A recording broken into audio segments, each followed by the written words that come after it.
2025 O level කරන ළමයින්ට මේ දවස්වල ජීවිතේ තිත්ත වෙලා තියෙන්නේ.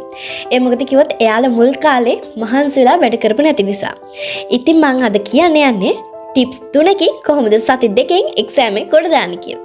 පළවෙනි ටිප් එක තමයි ස්ටඩි කරන වෙලාවට ෆෝන් එක ඈතින් තියෙන එක. මොකද කිව්වොත් ෆෝන් එක තමයි ලොකුම මාර්කය වෙන්නේ. ෆෝන් එකේ එන නොටිෆිකේෂන් අපි දැක්කම අපි ඒ දිහාවට අපේ හිත යනවා.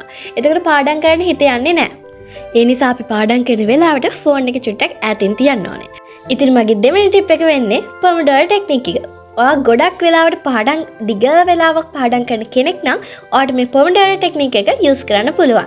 ඇත්තටම කිව්වොත් පොමඩෝරෝ ටෙක්නික් එක කියන්නේ මොකද්ද? ඔයාලා දැන් එහෙම හිතනවා ඇති. පොමඩෝරෝ ටෙක්නික් එක කියන්නේ අපි පාඩම් කරන කාලේ කොටස් වලට බෙදලා පාඩම් කරන එක. එතකොට ඔයාලට කිසිම බෝරින් එකක් නැතුව පාඩම් කටයුතු කරගෙන යන්න පුළුවන්. මගේ තුන්වෙනි ටිප් එක වෙන්නේ මයින්ඩ් රිලැක්ස් එක.